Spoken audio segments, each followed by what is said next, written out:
Mass spectrometry का ये वाला क्वेश्चन, ये CSIR नेट का PYQ है, 2011 में पूछा हुआ। ओके, तो इसमें बोल रहा है in the mass spectrum of dodecahedrane approximate ratio of the peaks at MZ 260 and 261। तो आप अगर थोड़ा भी इसको पढ़े होंगे, हल्का सा भी आइडिया होगा ना, आप समझ जाएंगे कि M+1 है ये। फिर भी एक बार चेक कर लेते हैं कैसे, मास को कर लेते हैं ना, 220 इंटू 12 प्लस 20 यानी 240 प्लस 20 इज इक्वल्स टू 260। 260 मतलब क्या है, सोचिए कि ये M है और ये M+1 है। ओ ऑब्वियसली ना, क्योंकि C12 ले लिया ना हमने, तो C13 लेंगे तो एक और बढ़ जाएगा। तो आप ये समझ जाएंगे, वो आपको इसको देख के समझना है, आपको इतना ऐड करके देखने की जरूरत नहीं है। आप एक बार क्वेश्चन करेंगे आप समझ जाएंगे। अब देखिए, तो इसका मतलब हम दो लेंगे, एक C20 लेंगे, उसका H20। तो इस केस में क्या होता है ना, आप M को हम 100% ले लेते हैं, ठीक है, और M+1 निकालने का हमको पता होता है कि हमें कैसे निकालना है, ठीक है। इसको हमने 100% ले लिया।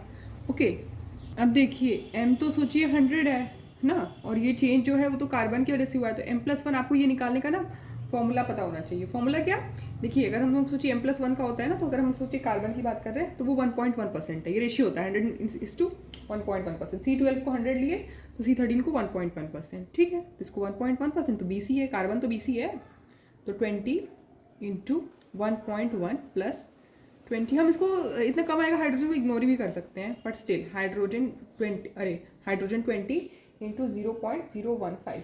इसके पीछे का बैकड्रॉप क्या होता है, कि हाइड्रोजन अगर अगर हम लोग H1 को 100% लेते हैं, सोचिए, तो H2 को हम लेते हैं 0.015, ठीक है।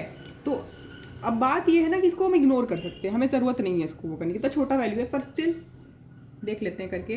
तो 20 इंटू 1.1, आपको कैलकुलेटर नहीं मिलेगा, आपको यूज़ नहीं करना चाहिए, और हम टाइम बचाने के लिए कर रहे हैं। 1.1 इट्स 2.22, ओके। ये हमारा 22 प्लस 20 इंटू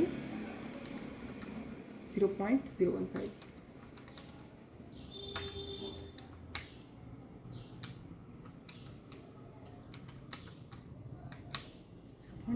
0.3 का क्या ही वैल्यू है ना, आप इसको नेगलेक्ट ही कर दीजिए। ओके, तो ये 22 आएगा।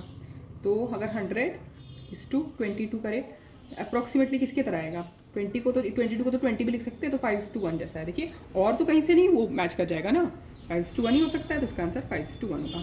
तो आपको क्या ध्यान में रखना है ना, ये देखिए आपको निकालने की जरूरत नहीं है, आप क्वेश्चन प्रैक्टिस करेंगे आप समझ जाएंगे।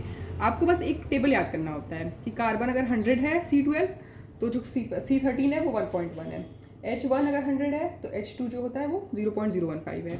उतना देख के आप ये पूरा सॉल्व कर लेंगे, और ये तो देखिए नेगलेक्ट ही हो जाएगा, तो कोई बात ही नहीं है। तो इसका आंसर 5:1 है। Thank you.